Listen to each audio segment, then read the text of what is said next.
सबसे पहला दरवाजा गुदा चक्र आता है। गुदा चक्र में गणेश जी वास करते हैं। गणेश जी वहां के मालिक हैं। ये 4 दल का कवल है। यहाँ पर पृथ्वी तत्व पाया जाता है। उसके ऊपर इंद्रिय चक्र आता है। इंद्रिय चक्र में ब्रह्मा जी वास करते हैं। ब्रह्मा जी वहां के मालिक हैं। ये 6 दल का कवल है। यहाँ पर जल तत्व पाया जाता है। उसके ऊपर नाभि चक्र आता है। नाभि चक्र में विष्णु जी वास करते हैं। विष्णु जी यहाँ के मालिक हैं। ये 8 दल का कवल है। यहाँ पर अग्नि तत्व पाया जाता है। उसके ऊपर ये हृदय चक्र आता है। हृदय चक्र में शिव जी वास करते हैं। शिव जी यहाँ के मालिक हैं। ये 12 दल का कवल है। यहाँ पर वायु तत्व पाया जाता है। अरे वास तो वो ऊपरी मंडलों में, ऊपरी लोकों में वास करते हैं, लेकिन उनका प्रकाश, उनकी किरणें इन चक्रों पर पड़ती हैं। उसी के ऊपर एक कंठ चक्र आता है। यहाँ पर आद्या महाशक्ति की किरणें पड़ती हैं। ये 16 दल का कवल है। और आप सबसे ऊपर, तुम्हारी जीवात्मा सबसे ऊपर दोनों आंखों के मध्य भाग में बैठी है, जहां पर ये देवियां बिंदी लगाती हैं और पुरुष जहां पर ये टीका लगाते हैं। ये बिंदी और टीका यहाँ पर हम लोग इसीलिए लगाते हैं क्योंकि यहीं पर हमारी जीवात्मा बैठी है, उसका श्रृंगार किया जाता है। ये 10वां द्वार है जहां पर तुम्हारी जीवात्मा बैठी हुई है। इसी को 10वां द्वार कहते हैं। अरे आप लोग रोज चौपाई गाते हो कि मंगल भवन अमंगल हारी, द्रव सुदशरथी अजर बिहारी। तो इसका अर्थ भी जरा समझने की कोशिश करो। प्रेमी भाई बहनों, ये शरीर तुम्हारा मंगल भवन है, तुम्हें अमंगलों से बचाने वाला, तुम्हें नरकों 84 से बचाने वाला। ये पंच भौतिक शरीर तुम्हारा मंगल भवन है। इस मंगल भवन के 10 दरवाजे हैं और 10वें दरवाजे पर ये अजर बिहारी यानी कि तुम्हारी जीवात्मा बैठी है। और यहीं पर बैठ करके जीवात्मा अपने प्रकाश को 9 दरवाजों में फैलाती है, जिससे तुम्हारा ये शरीर चलता है, तुम्हारे हाथ चलते हैं, तुम्हारे पैर चलते हैं। जब आप भजन करोगे और घंटे शंख की आवाज को सुनोगे तो उस आवाज में चुंबक है। वो आवाज आपको अपनी ओर खींचेगी और जब खिंचाव होगा तो जीवात्मा का फैला हुआ प्रकाश 9 दरवाजों से सिमट करके यही 10वें दरवाजे पर इकट्ठा हो जाएगा। और जैसे ही सारी शक्ति, सारी चेतना सिमट करके यहाँ पर इकट्ठी हुई तो शब्द क्या काम करेगा? शब्द तुम्हारी जीवात्मा को खींच करके इस शरीर से बाहर कर देगा। फिर आप अपनी आंखों से देखिएगा, ये हमारा शरीर ये है, हम ये खड़े। आप अपने शरीर से अलग हो जाओगे। जैसे चिड़िया होती है, चिड़िया घोंसले से निकल करके आसमानों की उड़ान भरती है और शाम को फिर अपने घोंसले में आ जाती है।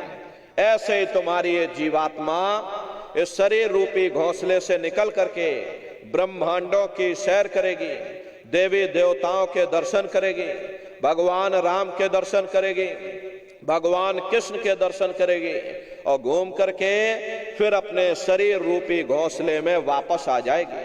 प्रेमी भाई बहनों, ये ब्रह्मा विष्णु महादेव जिनकी सारी दुनिया पूजा करती है। अरे आप सभी लोग ब्रह्मा विष्णु महादेव की पूजा करते हो। अब पूजा करते करते आपका ये जीवन बीत गया, लेकिन कभी तुमने विचार ये नहीं किया कि भाई जिनकी हम पूजा कर रहे, आखिर ये ब्रह्मा विष्णु महादेव कौन है? ये कहाँ पर रहते हैं? ये क्या काम करते हैं? इनके माँ बाप कौन है? भगवान राम कौन है? भगवान कृष्ण कौन है? ईश्वर कौन है? ब्रह्म कौन है? पर ब्रह्म कौन है? ये कहाँ पर रहते हैं? तो जरा संक्षिप्त में आप समझिएगा, क्योंकि अगर हम इसका वर्णन करेंगे तो हमको लाखों वर्ष लग जाएंगे। प्रेमी भाई बहनों, एक लोक का वर्णन नहीं हो पाएगा। इसीलिए संक्षिप्त में हम आपको बता रहे हैं कि किन किन मंडलों को पार करते हुए तुम्हारी ये जीवात्मा अपने 5वें मंडल पर यानी कि सचखंड में पहुंचेगी। रास्ते में कौन कौन से देश मिलेंगे, उस देश के कौन कौन से राजा मिलेंगे, तो जरा संक्षिप्त में आप समझ लीजिए। प्रेमी भाई बहनों, जब आप भजन करोगे और जब घंटे और शंख की आवाज को सुनोगे तो उसी घंटे शंख की आवाज को पकड़ करके ये जीवात्मा ब्रह्मांडों की चढ़ाई करती है। मान लो आप किसी जंगल में खो गए और चारों तरफ अंधेरा ही अंधेरा हो, कोई रास्ता नजर ना रहा हो, तो आप किसी टापू या पहाड़ पर चढ़ करके और वहीं से आवाज लगाते हो कि भाई कोई हमारी आवाज को सुन रहा हो तो कृपया करके हमको रास्ता बताओ। मान लो किसी आदमी ने आपकी आवाज को सुना और उसने आपको आवाज दी कि भाई हम तुमको ये आवाज दे रहे, तुम इस आवाज को पकड़ करके और तुम हम तक पहुंच जाओ। भले ही हमें दिखाई ना पड़े, लेकिन हम उसकी आवाज को पहले सुनेंगे कि वो आवाज पूरब से आ रही या पश्चिम से आ रही। फिर उस आवाज को पकड़ करके हम उसी जगह पहुंच जाएंगे जहां पर वो व्यक्ति आवाज दे रहा। ठीक उसी प्रकार से इस मानव मंदिर के अंदर, इस हरि मंदिर के अंदर वो परमात्मा आवाज दे रहा। जब ये जीवात्मा उस आवाज को सुनेगी तो उस आवाज को पकड़ करके ये जीवात्मा वहीं पहुंच जाएगी जहां वो परमात्मा बैठ करके आवाज दे रहा। तो वो आवाज कब सुनाई पड़ेगी? जब आप भजन करोगे। और जब घंटे शंख की आवाज को सुनोगे तो उसी घंटे शंख की आवाज को पकड़ करके ये जीवात्मा ब्रह्मांडों की चढ़ाई करेगी। पलक झपकते यह जीवात्मा खरबों योजन ऊपर चली जाती। ये चांद, सूरज, सितारों को पार करने के बाद में सबसे पहले जो आपको लोक मिलेगा उसे महात्माओं ने शिवलोक कहा। शिवलोक तमोगुणी स्थान है, वहां के मालिक शिव जी हैं। वो पार्वती जी के साथ उस लोक में विराजमान हैं। शिव जी का दर्शन करने के बाद में फिर जब आप ऊपर चढ़ोगे उसी के ऊपर ब्रह्मा जी का लोक आएगा। ब्रह्मा जी का लोक वो रजोगुणी स्थान है, वहां के मालिक ब्रह्मा जी हैं। वो गायत्री, सावित्री और सरस्वती के साथ उस लोक में विराजमान हैं। और ब्रह्मा जी का दर्शन करने के बाद में फिर घंटे शंख की आवाज को पकड़ करके फिर जब आप ऊपर चढ़ोगे उसी के ऊपर विष्णु लोक आएगा। घंटे शंख की आवाज को पकड़ करके रखना पड़ता है। यदि आपने उस आवाज को वहां पर छोड़ दिया तो सेकंड भर आपको नहीं लगेगा, धड़ाम से आप अपने शरीर में वापस लौट आओगे, इन बाहरी आंखों को खोल दोगे। इसीलिए शब्द को पकड़ करके रखना पड़ता है। प्रेमी भाई बहनों, ब्रह्मा जी का दर्शन करने के बाद में फिर शब्द को पकड़ करके फिर जब आप ऊपर चढ़ोगे उसी के ऊपर विष्णु लोक आएगा। विष्णु लोक वो सतोगुणी स्थान है, वहां के मालिक विष्णु जी हैं। उनका बड़ा मनमोहक स्वरूप है। उनकी 4 भुजाएं हैं और चारों भुजाओं में शंख, गदा, पद्म और चक्र सुशोभित हैं। और आप क्षीर सागर में लक्ष्मी जी के साथ विराजमान हैं। ये तीनों देवता ब्रह्मा, विष्णु और महादेव अपने अपने लोक में बैठ करके राज कर रहे हैं। एक रचयिता है जो हम जीवों को रचता है, एक पालनहार है जो हम जीवों को पालता है, एक संहार करता है जो हम जीवों को नष्ट कर देता। एक का काम है शरीर को बनाना, एक का काम है शरीर की सुरक्षा करना, एक का काम है शरीर को नष्ट कर देना। इनकी जो माता है वो आद्या महाशक्ति है। ब्रह्मा, विष्णु, महादेव लोक के ऊपर वो आद्या महाशक्ति का लोक आता है। उसी को देवी दुर्गा का लोक कहा जाता। प्रेमी भाई बहनों, ये 9 दुर्गे तुम लोग मनाते हो, इसका मतलब यही हुआ है कि 9 द्वारों को खाली करो। ब्रह्मा, विष्णु, महादेव के लोक को पार करके, रजोगुण, तमोगुण, सतोगुण को पार करके तुम ऊपर चढ़ करके देवी दुर्गा का दर्शन करोगे, तब सही मायने में तुम्हारी ये 9 दुर्गे सफल होगी। प्रेमी भाई बहनों, वो देवी दुर्गा विराजमान है। उनका दर्शन करने के बाद में फिर ये जीवात्मा जब ऊपर चढ़ेगी उसी के ऊपर सबसे पहला देश पड़ेगा, या यूं कह लीजिए कि पहली राजधानी पड़ेगी, जिसे महात्माओं ने सहस दल कवल कहा। वहां के जो मालिक हैं वो निरंजन भगवान है। ये ब्रह्मा विष्णु महादेव ये निरंजन भगवान के ही पुत्र हैं। और ये आद्या महाशक्ति देवी दुर्गा ये निरंजन भगवान की अर्धांगिनी है। और निरंजन भगवान स्वयं तीनों लोकों के मालिक हैं। उन्हीं को त्रिलोकीनाथ कहा जाता है। हिंदू उन्हीं को परमात्मा कहते हैं, मुसलमान उन्हीं को खुदा कहते हैं, ईसाई उन्हीं को गॉड कहते हैं। ये जल एक है। जल को चाहे आप पानी कह लो, चाहे वाटर कह लो, चाहे आप नीर कह लो। इसी तरह प्रेमी भाई बहनों वो परमात्मा एक है। हम लोग लफ्जों के झगड़े में उलझे हुए हैं। घंटे और शंख की आवाज जो हर इंसान के अंदर गूंज रही वो आवाज उन्हीं के मुखार बिंद से हो रही। निरंजन भगवान का जो स्वरूप है वो ज्योतिष स्वरूप है। हजार बाती की अखंड ज्योति वहां पर बराबर जल रही। अरे हम लोग यहाँ मंदिरों में घरों में ज्योत जलाते हैं, ये तो हम आप उसकी नकल करते हैं। महात्माओं ने आपको चिन्ह बता दिया कि भाई उनका ऐसा स्वरूप है, तो हम लोग यहाँ पर नकल करने लगे। इस ज्योति में तेल की जरूरत पड़ती है, बाती की जरूरत पड़ती है, लेकिन वो अखंड ज्योति वहां पर ऐसी जल रही जिसमें ना तेल की जरूरत है और ना बाती की जरूरत है। अरे महात्माओं ने लिखा है, उल्टा कुआं गगन में तिसमें जरे चिराग, तिसमें जरे चिराग, बिना रोगन बिन बाती, 6 ऋतु 12 मास जरत रहे दिन राती, सतगुर मिले जो होए ताहि की नजर में आवे, बिन सतगुर नहीं कोई वाह को दर्शावे। वो अखंड ज्योति ऐसी है जिससे पूरा ब्रह्मांड प्रकाशवान हो रहा। जितनी भी अवतारी शक्तियां आई, भगवान राम आए, राम को वहीं से नीचे उतारा गया। इसीलिए उस देश को अयोध्या नगरी या कौशलपुर देश भी कहा जाता है। अरे गोस्वामी जी महाराज जब साधना करके वहां पहुंचे, तभी गोस्वामी जी महाराज ने रामचरित्र मानस में लिख दिया। देखो प्रेमी भाई बहनों, रामचरित्र मानस में गोस्वामी जी महाराज ने जो भी लिखा है वो सब अंतर का भेद लिखा। जब उन्होंने साधना किया, साधना करके जब ऊपर गए, जो कुछ उन्होंने ऊपर जाकर देखा अपनी दिव्य दृष्टि से, तो उन्होंने रामचरित्र मानस में लिख दिया।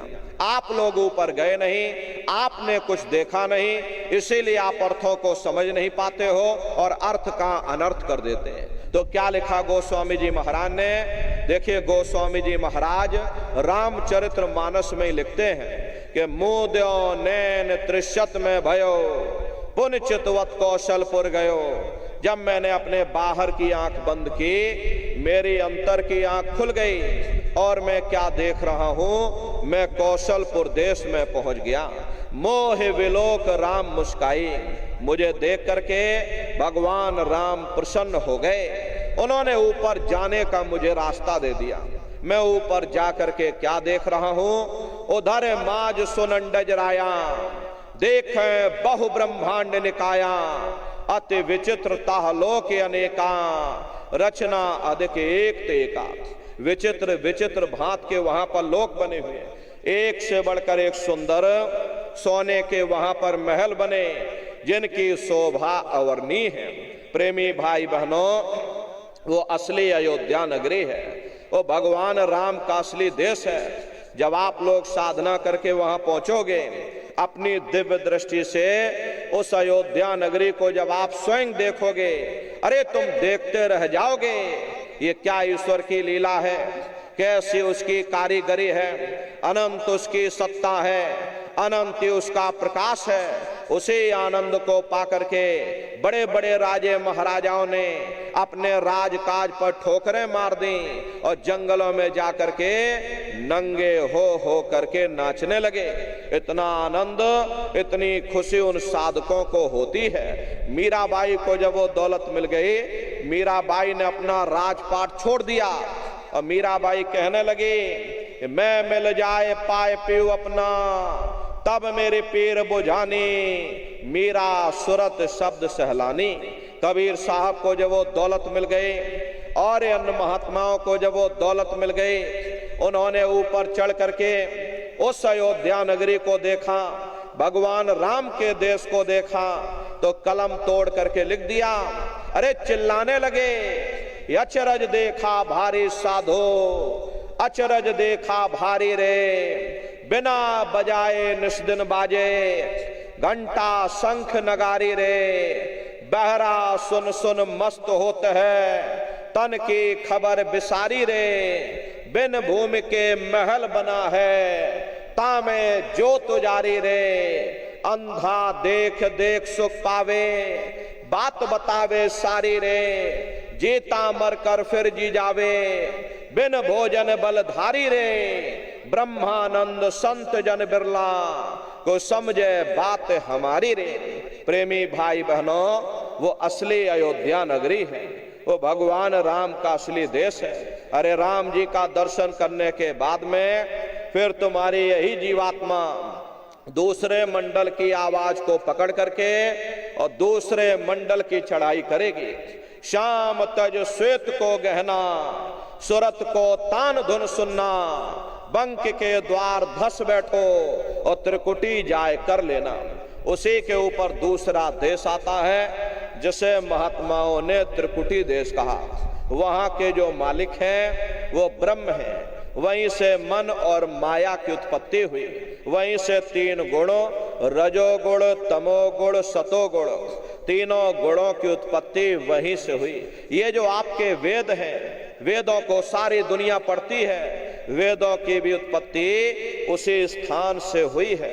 अरे महात्मा कहते हैं कि त्रिकुटी महल में विद्या सारा, गनहर गरजे बजे नगारा, लाल वरन सूरज उजियारा। वहां पर दो धुने, बादलों की गर्जन और मृदंग की आवाज उस लोक में गूंजती रहती है।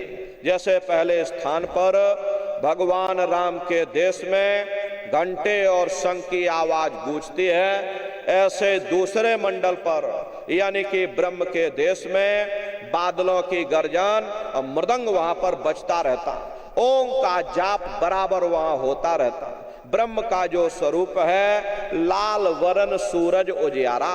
ये सूरज कुछ नहीं है, ऐसे लाखों लाख सूर्य इकट्ठे करोगे तो वहां का एक सूर्य बनेगा। प्रेमी भाई बहनों, ब्रह्म का जो स्वरूप है वो सुबह के लाल सूर्य के समान है, इसीलिए वहां का पूरा ब्रह्मांड लाल है। महात्मा जब साधना करके वहां पहुंचे तभी महात्माओं ने लिख दिया, लाली मेरे लाल की जित देखो उत लाल, लाली देखन में गई मैं भी हो गई लाल। वो पूरा ब्रह्मांड ही लाल है। तो जितने साधक वहां पहुंच जाते उन सभी को योगेश्वर कहा जाता है। योगेश्वर की पदवी उन्हीं को मिलती है जो ब्रह्म स्थान तक पहुंच रखते हैं। जैसे व्यास जी हुए, वशिष्ठ जी हुए, वाल्मीकि जी हुए, इन सब की पहुंच वहीं तक थी। इसीलिए कहा गया कि वाल्मीकि भय ब्रह्म समाना। जब इनकी जीवात्मा वहां पहुंची और जब इन्होंने ब्रह्म का दर्शन किया तो इनका स्वरूप भी ब्रह्म के समान यानी कि ब्रह्म स्वरूप हो गया। तो जितने साधक वहां पहुंच जाते उन सभी को योगेश्वर कहा जाता है। योगेश्वर भगवान श्री कृष्ण उसी देश में वास करते हैं। ये जो ब्रह्म देश है वो श्री कृष्ण भगवान का ही देश है और श्री कृष्ण भगवान वहीं पर रहते हैं। अरे बाहर की जन्माष्टमी नहीं है जो आप लोग यहाँ मनाते हो, ये तो आप नकल करते हो। महात्माओं ने कहा था भाई सही मायने में तुम जन्माष्टमी कब मनाओगे?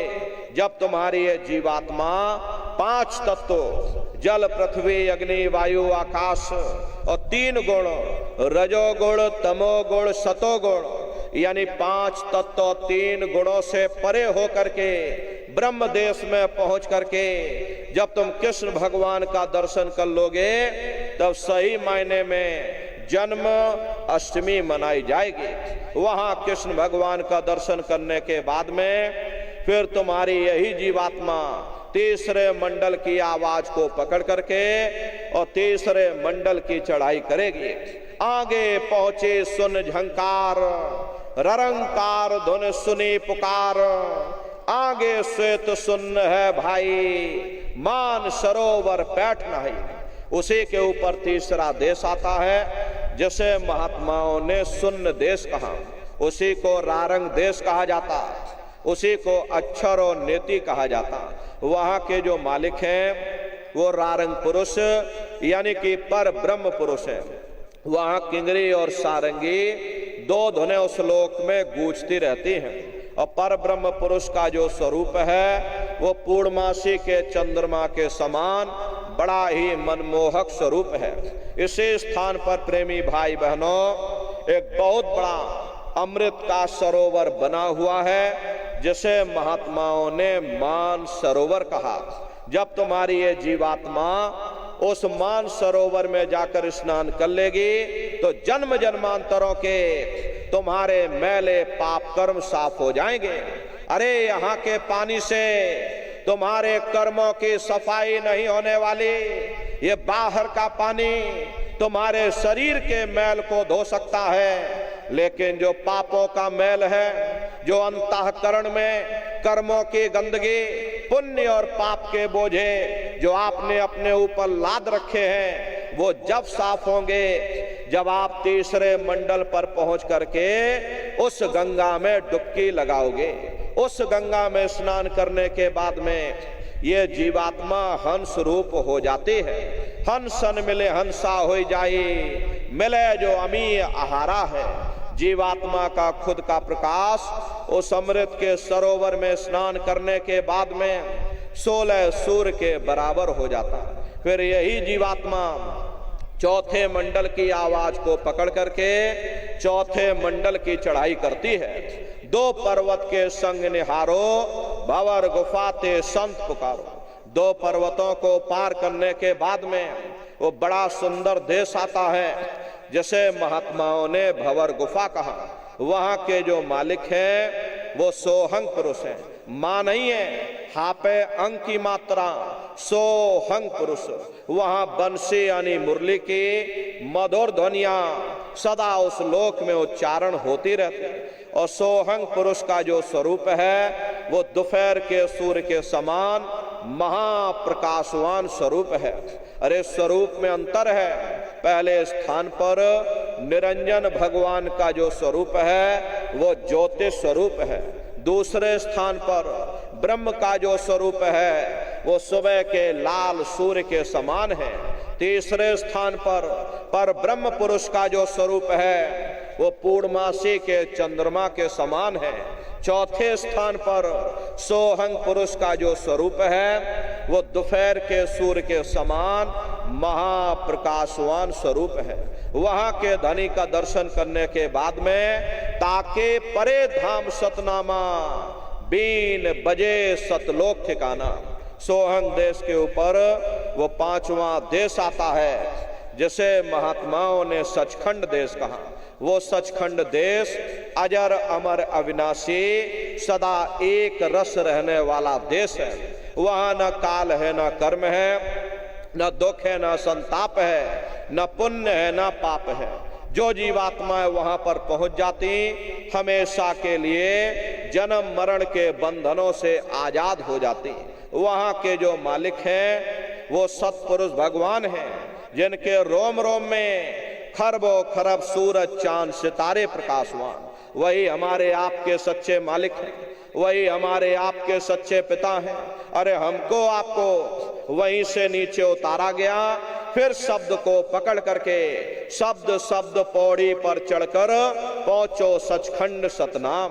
तो शब्द कब पकड़ में आएगा? जब आप भजन करोगे। और भजन कैसे किया जाएगा जरा अच्छी तरह से समझ लीजिए। ये आंख और कान को बंद करिएगा, लेकिन मन को रोकिएगा। ऐसे समय पर तुम्हारा ये मन जरूर भागेगा। अभी आप यहाँ सत्संग में बैठे हो, शरीर बेचारा यहाँ बैठा, लेकिन मन सारी दुनिया में भाग रहा। किसी को बाल बच्चों की याद आ गई, मन बाल बच्चों में पहुंच गया। कोई दुकान दफ्तर छोड़ करके आया, मन दुकान दफ्तर में पहुंच गया। कोई खेती बाड़ी छोड़ करके आया, शरीर बेचारा यहाँ बैठा, मन पिपरमेंट में पानी लगा रहा। कोई गेहूं के खेत में कटाई कर रहा। तो ऐसे भजन से कोई लाभ नहीं होगा। कबीर साहब ने लिखा है कि कबीर पापी भगत न भावे, हर पूजा न सुहाए, और माखी चंदन पर हरे, जहां विगंध तहां जाए। जैसे मक्खी चंदन या कस्तूरी पर नहीं बैठती है बल्कि रात दिन गंदगी में भिनभिनाती रहती, ठीक उसी प्रकार से हम मनुष्यों का हाल है। हमारे आपके बुरे खोटे पाप कर्म हमें महात्माओं की तरफ जाने नहीं देते, उनके वचनों को सुनने नहीं देते, और अगर जबरदस्ती बैठा भी दिया जाए सत्संग में, उनको नींद आ जाएगी, सो जाएंगे। ये सब हमारे मन की खुराफात है। जिन्होंने मार मन डाला उन्हीं को सूरमा कहना, बड़ा बैरी ये मन घट में, इसी का जीत ना कटना। अगर दुनिया में कोई हमारा दुश्मन है वो केवल तुम्हारा अपना ये मन है। ये मन रूपी रावण कब मरेगा? जब 9 द्वारों पर फतेह हासिल करके तुम यहाँ 10वें द्वार पर चढ़ जाओगे, तब सही मायने में दशहरा मनाई जाएगी। अरे बाहर की दशहरा नहीं है जो लकड़ी का रावण बना देते हो और फूंक फांक करके घर चले आते, कहते भाई हमने रावण मार दिया। अरे महात्माओं ने कहा था भाई सही मायने में तुम दशहरा कब मनाओगे? जब 9 द्वारों पर फतेह हासिल करके तुम यहाँ 10वें द्वार पर चढ़ जाओगे, तब सही मायने में विजयदशमी मनाई जाएगी। तब ये मन रूपी रावण तुम्हारा मरेगा, तब तुम्हारी ये जीवात्मा, इसी जीवात्मा को महात्माओं ने राम भी कहा। हम कोई अपने मन से नहीं कह रहे, धर्म ग्रंथों में ही लिखा हुआ है। एक राम दशरथ का बेटा, एक राम घट घट में लेटा, एक राम का शकल पसारा, एक राम है सबसे न्यारा। एक वो राम है जो अयोध्या के वासी हैं, और एक राम घट घट में लेटे, यानी हमारी आपकी ये जीवात्मा जो हर एक के अंदर मौजूद है। महात्माओं ने कहा भाई एक वो राम है, एक राम का शकल पसारा, यानी पहले स्थान के मालिक वो निरंजन भगवान जिनको दुनिया त्रिलोकीनाथ कहती है, जिनका ये पूरा पसारा, ये पूरा संसार है। महात्माओं ने कहा भाई एक वो राम है, और एक राम है सबसे न्यारा, 5वें स्थान के मालिक वो सत्पुरुष भगवान जो हमारे आपके सच्चे पिता हैं। महात्माओं ने कहा भाई एक वो राम है। तो महात्मा तो उस राम की महिमा गाते हैं। मोटी बात आप पकड़िए कि भजन कैसे करोगे, ये आंख कान को बंद कर लेना, अंतर में गौर से सुनिएगा। शुरू में सीटी जैसी आवाज आप सभी को सुनाई पड़ेगी, उसे पकड़ लेना, सुनते रहना, लगातार कुछ दिनों तक उसको सुनते रहो। एक समय ऐसा आएगा कि आपको दोबारा अनुभव होगा कि कहीं बड़ी दूर से एक महीन आवाज, घंटे और शंख की आवाज हमारे कानों में बज रही, और जब घंटे शंख की आवाज आपको अपने अंदर सुनाई पड़ने लग जाए, तब आप सीटी की आवाज को छोड़ देना और घंटे शंख की आवाज को पकड़ लेना। एक बार प्रेमी भाई बहनों आप उस आवाज को पकड़ लो, फिर वो आवाज आपको नहीं छोड़ेगी, खींच करके शरीर से बाहर कर देगी। रोजाना रोज जाना, रोज ब्रह्मांडों की सैर करना, रोज देवी देवताओं के दर्शन करना, रोज घर बैठे भगवान राम के दर्शन करना, रोज भगवान कृष्ण के दर्शन करना, और घूम करके फिर अपने शरीर रूपी घोंसले में वापस चले आना। तो सुमरन, ध्यान और भजन 3 क्रियाएं आपको बताई गई, नित्य नियम से करिएगा। नागा नहीं होना चाहिए। अरे आप शरीर को भोजन देते हो, सुबह दोपहर शाम रात भोजन करते रहते हैं, लेकिन कभी तुमने विचार ये नहीं किया ये जीवात्मा जो जन्म जन्मांतरों से बेचारी भूखी प्यासी बैठी है, जिसकी शक्ति से तुम्हारा ये भारी भरकम शरीर चल रहा, तो कभी अपनी जीवात्मा को तुमने भोजन नहीं दिया। अरे इसका भोजन भजन है, इसका भोजन शब्द है, इसका भोजन नाम है। अपना ये नियम बनाओ कि पहले हम अपनी जीवात्मा को भोजन देंगे, फिर अपने शरीर को भोजन देंगे। अगर ये नियम तुम्हारा बन गया, अरे तुम्हारा लोक भी बन जाएगा, तुम्हारा परलोक भी बन जाएगा। प्रेमी भाई बहनों, उस मालिक को पाने के लिए तुम्हें कोई घर बार नहीं छोड़ना है, तुम्हें कोई जात बिरादरी नहीं बदलनी है। ये जात पात के रगड़े झगड़े ये तुम्हारे अपने नहीं है, ये सिर्फ मन की खुराफात है।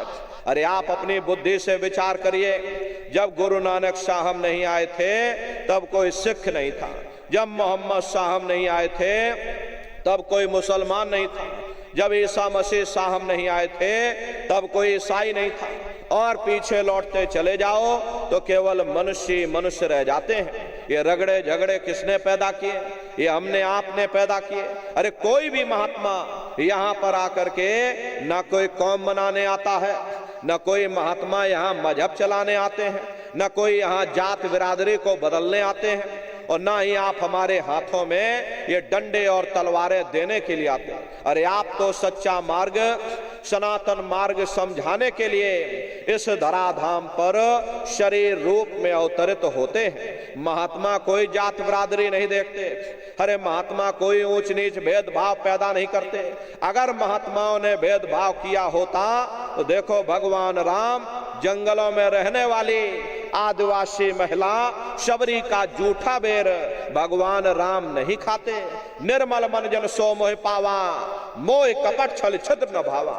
इसीलिए महात्मा कहते हैं जात पात पूछे नहीं कोई, हर का भजे स्वर का हुई। लोग यहाँ जात पात बनाते बनाते मर गए, लेकिन नन्नारियों जब तुम्हारी ये जीवात्मा इस मनुष्य रूपी चोले को छोड़ करके ऊपर जब तुम धर्मराज की कचहरी में पहुंचोगे, वहां न तुमसे ये पूछा जाएगा कि भाई तुम किस जाति के हो, या तुम किस कौम के हो, या तुम किस मजहब के हो। अरे भाई तुम हिंदू हो या मुसलमान हो, तुम हिंदुस्तान से आए हो या सीधे पाकिस्तान से चले आ रहे। अरे वहां तुम्हारे कर्म देखे जाएंगे, भक्ति भाव देखा जाएगा, मालिक से मिलने का प्रेम और प्यार देखा जाएगा।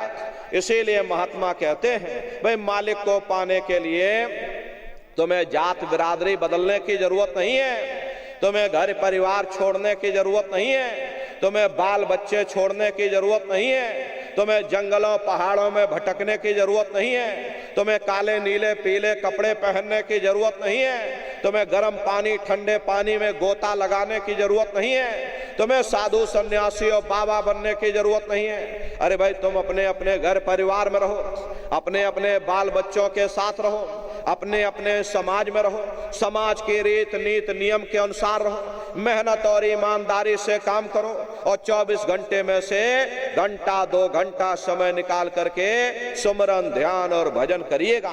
यही दौलत तुम्हारे काम आएगी। बाकी सब रगड़े झगड़े ये सब तुम्हारे यहीं पड़े रह जाएंगे। सोए की एक नोक भी तुम्हारे साथ में जाने वाली नहीं है। बड़े बड़े राजे महाराजे आए, सारी जिंदगी उन्होंने ये किला बनाते बनाते गुजार दिया। आज उनके किलों को जाकर देखो, आज खंडहर बने पड़े हुए। विश्व विजेता सिकंदर सारी दुनिया पर राज करने का ख्वाब देखता था, वो भी मुट्ठी खोल करके चला गया। अरे कोई क्या साथ लेकर जाएगा? जो चीज तुम्हारे साथ में जाने वाली वो केवल परमात्मा की भक्ति है। इसलिए प्रेमी भाई बहनों, वो दौलत कमा लो जो अंत समय में तुम्हारे काम आवे, वरना ये समय तुम्हारा निकलता जा रहा। ये श्वासों की पूंजी ये दिन प्रतिदिन कम होती जा रही। एक समय ऐसा आएगा ये बुलबुला तुम्हारा फूट जाएगा, न जाने दोबारा ये मनुष्य शरीर तुमको मिले न मिले। अरे तुम भटकते रह जाओगे युगों युगों के लिए उन नरकों और चौरासियों में। इसलिए प्रेमी भाई बहनों, अहोभाग्य है आपका, आपको ये मौका मिला, आपको ये मनुष्य शरीर मिल गया। इस मौके का लाभ उठाओ, मनुष्य रूपी मंदिर में बैठ करके वो आत्म धन कमा लो, वो खजाना कमा लो जिससे तुम्हारी जीवात्मा का कल्याण हो जावे। तो सुमरन ध्यान और भजन नित्य नियम से आप लोग करिएगा। और देखो प्रेमी भाई बहनों, हमारी आपसे अंतिम प्रार्थना है कि आप सभी लोग शाकाहारी रहिएगा, क्योंकि हमारे गुरु महाराज ने शाकाहार पर विशेष जोर दिया। गुरु महाराज हमारे कहते थे कि बच्चे बच्चियों तुम लोग शाकाहारी रहना, शाकाहार का प्रचार करते रहना, इसी से देश और दुनिया में भारी परिवर्तन होगा। प्रेमी भाई बहनों, अरे परिवर्तन कोई कानून बनाने से नहीं होगा, परिवर्तन कोई फांसी देने से नहीं होगा, परिवर्तन कोई आंदोलन तोड़फोड़ हड़ताल करने से नहीं होगा। परिवर्तन तब होगा जब लोगों के विचार बदलेंगे, लोगों की भावनाएं बदलेंगी। विचार जब बदलेंगे जब लोगों का खान पान शुद्ध होगा। देसी कहावत है, जैसा खाए अन्न वैसा होए मन। जब इंसान पशुव्रती भोजन करेगा तो उसकी बुद्धि स्वतः ही पशुओं जैसी हो जाएगी। फिर जिस शराब के नशे में माँ बहन बेटी की पहचान खत्म हो जाए, उस शराब को पी करके यह कैसे पता चलेगा कि क्या अच्छा और क्या बुरा है। यही कारण है ये आज घर समाज में दुनिया भर के अत्याचार और दुनिया भर के व्यभिचार फैले हुए। अरे हम लोग देखिए मंदिर बनवाते हैं, उन मंदिरों में नहा धो करके जाते, कहते वही परमात्मा के रहने की जगह है, हमको नहा धो करके जाना चाहिए, फूल अगरबत्ती ले जाना चाहिए। कोई उन मंदिरों में कूड़ा कचरा नहीं डालता। अगर तुम कूड़ा कचरा डालोगे तो आपस में लाठियां चल जाएंगी। फिर ये जो हरि मंदिर है, ये पंच भौतिक शरीर जिसे महात्माओं ने हरि मंदिर कहा, अरे इसमें तुम हाड़ मांस के लोथड़े डालते हो, इसमें तुम शराब के कतरे डालते हो, इसमें तुम मुर्गा मुर्गी काट करके डाल रहे, इसमें तुम मांस मछली काट करके डाल रहे। अपने बनाए हुए ईंट गारे के मंदिर की तुम कद्र करोगे और परमात्मा के बनाए हुए इस मानव मंदिर को तुमने जीते जी कब्रिस्तान बना दिया तो सख्त सजा मिलेगी।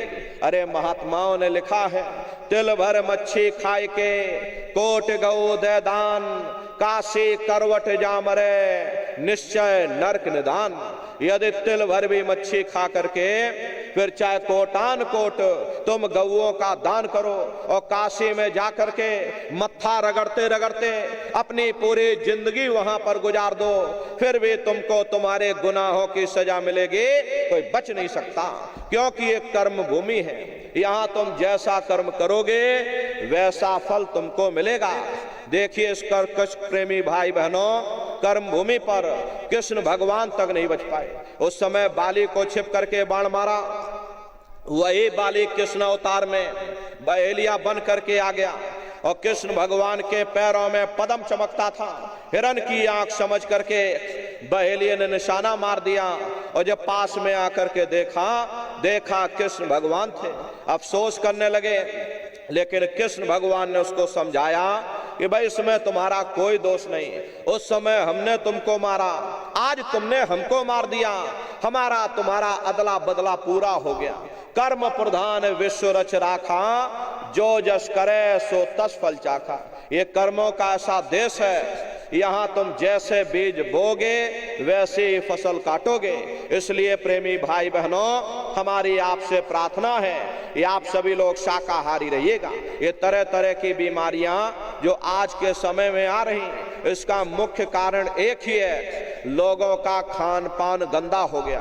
अरे आप अपनी बुद्धि से विचार करिए, आप सभी लोग पढ़े लिखे लोग हो, बुद्धिमान लोग हो, अपनी अपनी बुद्धि से जरा विचार करके देखिएगा कि जब इंसानों के खून में जानवरों का खून मिल जाएगा, इंसानों के अंदर जब जानवरों के कीटाणु पहुंच जाएंगे तो न जानवरों की दवा काम में आएगी न इंसानों की दवा काम में आएगी।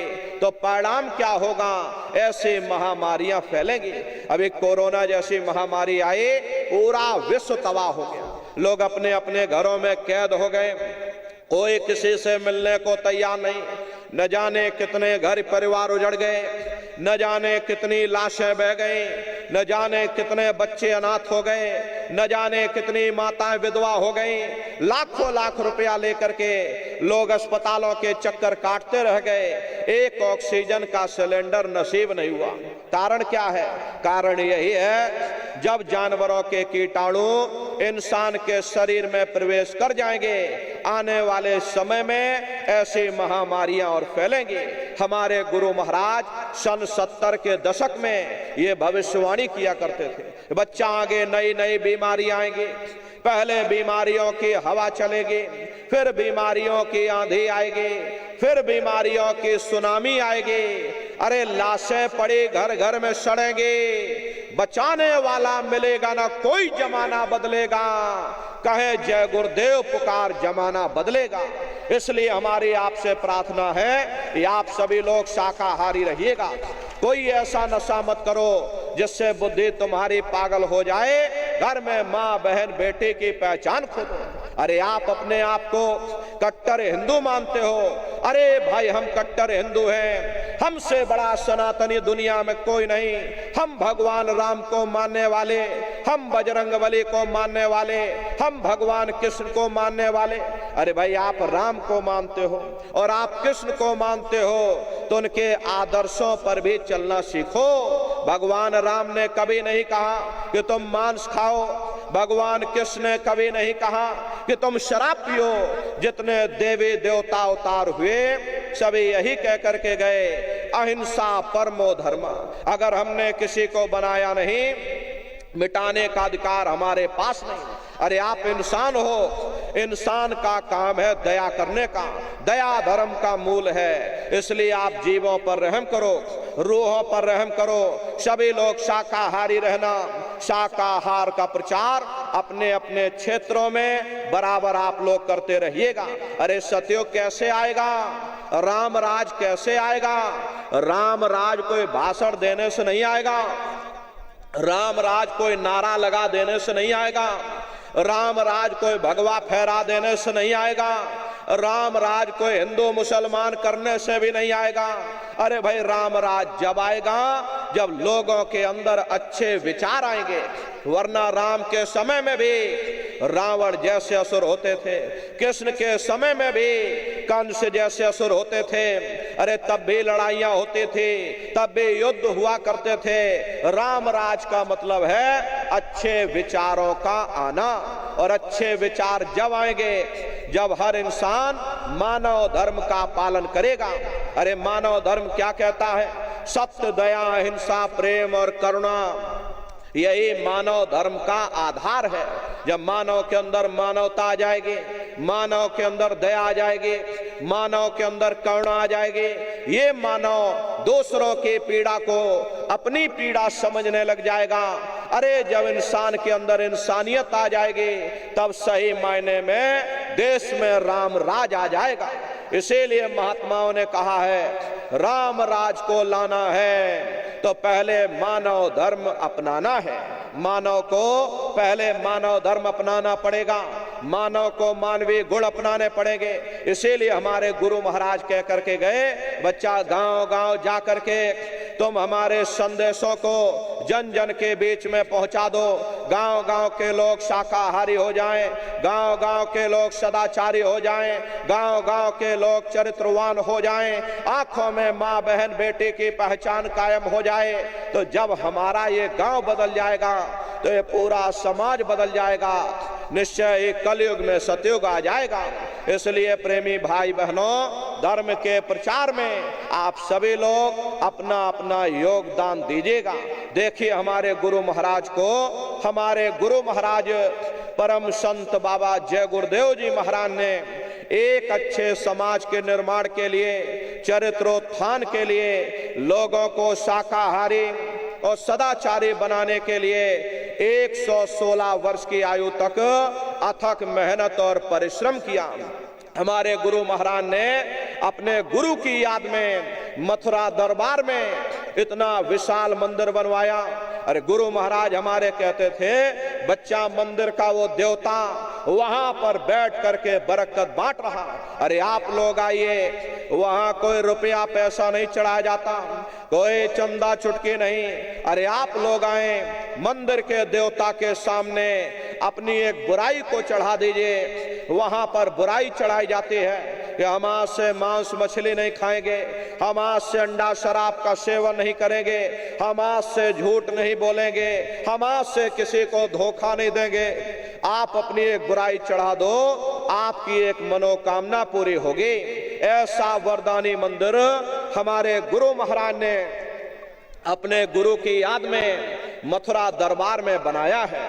गुरु महाराज हमारे कहते थे, बच्चा इस मंदिर के मुंडेर से यदि कोई पंछी भी गुजर जाएगा उसे मानव योनि मिल जाएगी। ये महिमा गुरु महाराज गा करके गए। गुरु महाराज हमारे कहते थे कि बच्चे बच्चियों, तुम इस दरबार में बराबर हाजिरी देते रहना, दया दुआ आशीर्वाद लेते रहना, मंदिर के देवता के सामने अपने गुनाहों की माफी मांगते रहना, समय ना मिले महीने में आ जाना, महीने में समय ना मिल पाए 6 महीने में आ जाना, 6 महीने में समय ना मिल पाए साल भर में आ जाना, और जिसको साल भर भी समय ना मिला तो महात्मा कबीर कह गए हैं, दरस बरस ना कर सके ताको लागे दोष, कहे कबीर ता दास की और कभी ना पावे मोक्ष।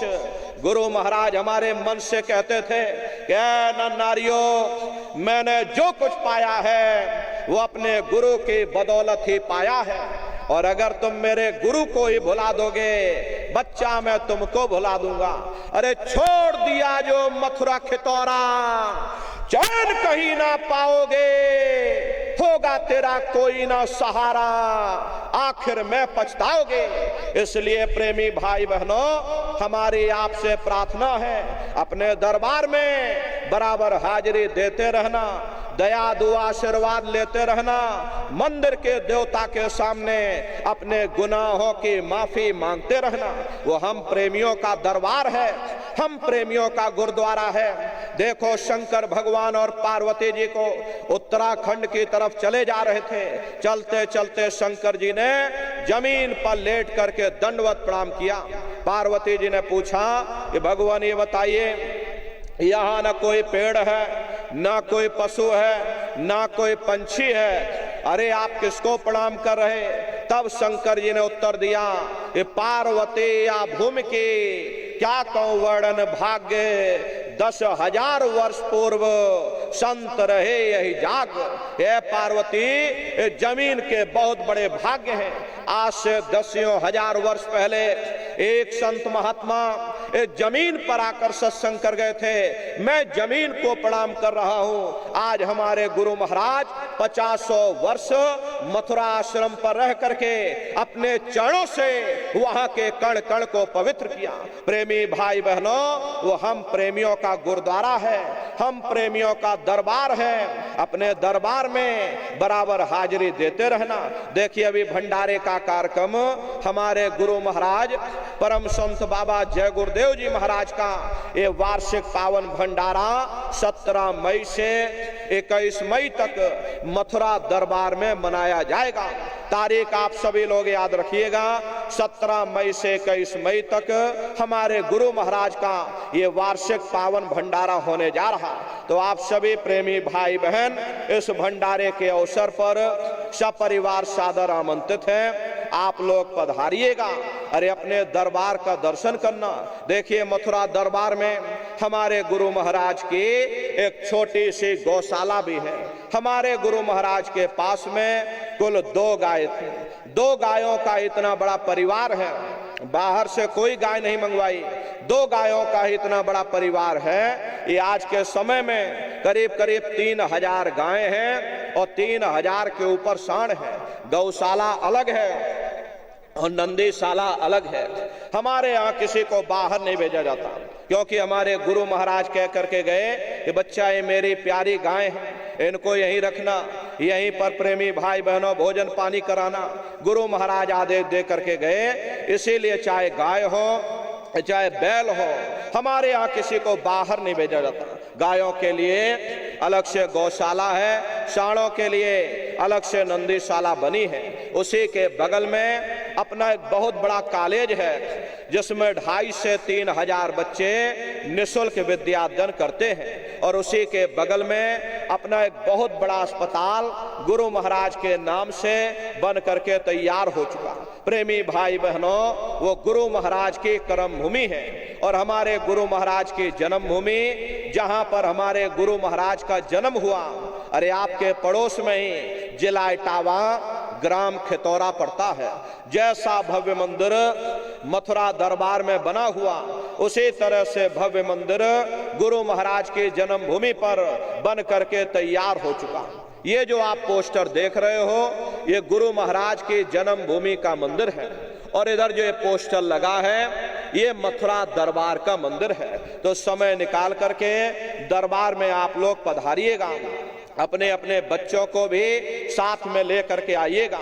हम लोग ये सोचने लगते हैं अरे बच्चों को क्या करेंगे ले जाकर, ये बच्चे छोटे हैं, इनको घर में रहने दो, इनको पढ़ाई लिखाई करने दो। अरे पढ़ाई लिखाई जरूरी है, हम आपकी ये बात मानते हैं, ये आज के समय में शिक्षा बहुत जरूरी है। अरे हमको भी गुरु महाराज ने पढ़ाया लिखाया। प्रारंभिक शिक्षा हमारी गुरु महाराज की जन्मभूमि पर हुई, क्योंकि जो गुरु महाराज की जन्मभूमि है खितौरा धाम, वही हमारी भी जन्मभूमि है। प्रारंभिक शिक्षा हमारी वहीं पर हुई। उसके बाद 5 वर्ष की उम्र में गुरु महाराज अपने साथ मथुरा ले आए।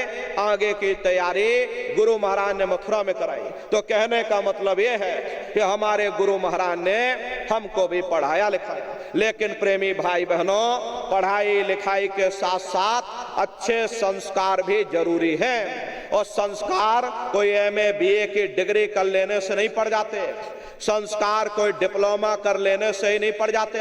अगर MA BA की डिग्री कर लेने से ही इन बच्चों के अंदर संस्कार पड़ गए होते तो हिंदुस्तान में इतने वृद्धाश्रम न खोले जाते।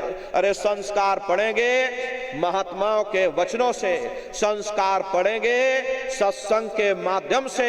ये बच्चे देश के भविष्य हैं। इन बच्चों के अंदर अच्छी शिक्षा के साथ साथ अच्छे संस्कार डालना ये समय की बहुत बड़ी मांग है। अरे आज के समय में बच्चों के अंदर संस्कारों की कमी देखी जा रही है। वरना पहले के समय में अकेले माँ बाप अपने 4-4 बच्चों को पाल लेते थे, लेकिन आज के समय में वही 4-4 बच्चे, वही MA BA और डिग्री और डिप्लोमा किए हुए बच्चे अपने माँ बाप को रोटी नहीं खिला पा रहे। शादी हो जाती है, घर परिवार बांट करके रख दिया, जमीन जायदाद बांट करके रख दी, चूल्हा चौका बांट करके रख दिया, यहाँ तक कि बेचारे बूढ़े माँ बाप को भी बांट करके रख दिया। ये 10 दिन तुम हमारे घर छोड़ दो और 10 दिन बाद ले जाओ अपने घर रोटी खिलाओ। अरे सब क्या है? ये संस्कारों की कमी है। ऐ माताओं बहनों, ये बच्चे तुम्हारी धरोहर है, ये बच्चे तुम्हारे जीवन की पूंजी हैं। अरे अपनी पूंजी को संभाल करके रखिएगा। इन बच्चों को आप बचपन से तैयार करो, इनको अच्छी शिक्षा देना, इनको अच्छे संस्कार देना, इनको शाकाहारी बनाना, इनको सदाचारी बनाना, इनको चरित्रवान बनाना। अरे इनको भी तुम राम और कृष्ण बना दो। यही बच्चे बड़े हो करके अपने माँ बाप का नाम रोशन करेंगे, घर और समाज का नाम रोशन करेंगे। इसलिए प्रेमी भाई बहनों, अपने अपने बच्चों के साथ, इष्ट परिवार वालों के साथ आप सभी प्रेमी भाई बहन भंडारे के अवसर पर कृष्ण भगवान की नगरी मथुरा में आप सभी लोग सपरिवार साथ आप लोग पधारिएगा। सुमरन ध्यान और भजन बराबर आप लोग करते रहना। इतना जान लो प्रेमी भाई बहनों, ये रास्ता बिल्कुल सच्चा है। आप करोगे, आपको अनुभव होगा, दिखाई भी पड़ेगा, सुनाई भी पड़ेगा। अरे तुम्हारा लोक भी बन जाएगा, तुम्हारा परलोक भी बन जाएगा। इसी के साथ अब हम अपनी वाणी को विराम देते हैं। आप लोगों ने अपना कीमती समय हमको दिया, इसके लिए आप सभी प्रेमी भाई बहनों को बहुत बहुत साधुवाद है।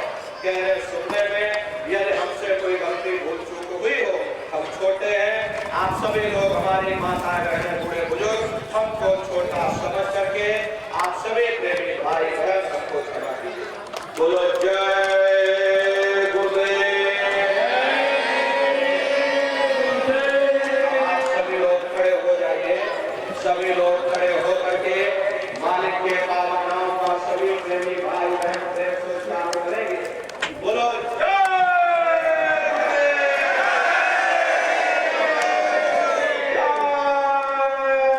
गुरुदेव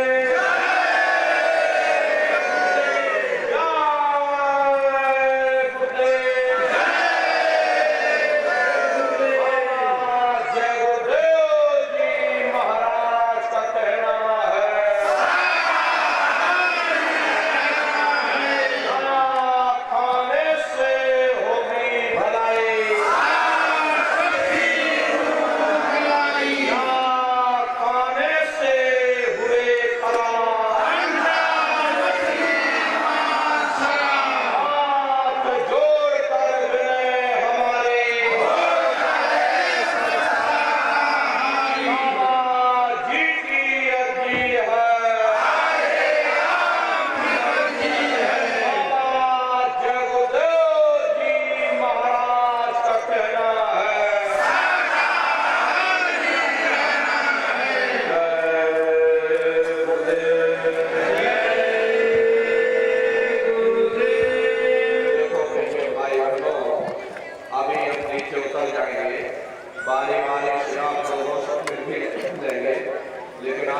कोई धक्का मुक्की या जल्दबाजी मत करिएगा, आराम आराम से आइएगा।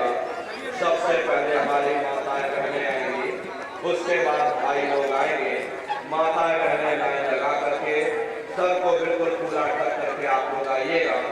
बगल में गुरु महाराज की गाड़ी है, चरण पादुका है, दर्शन करते हुए और सभी लोग सत्संग का प्रसाद ले करके तब आप लोग अपने अपने घरों की तरफ बताइए। जय गुरुदेव, जय गुरु।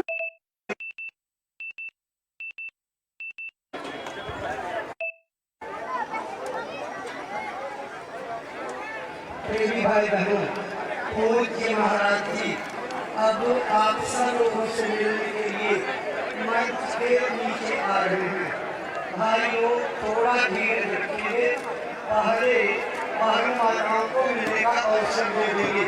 बहन माताएं ध्यान दें, आप दूसरे वाले पाइप के बाद से गैलरी से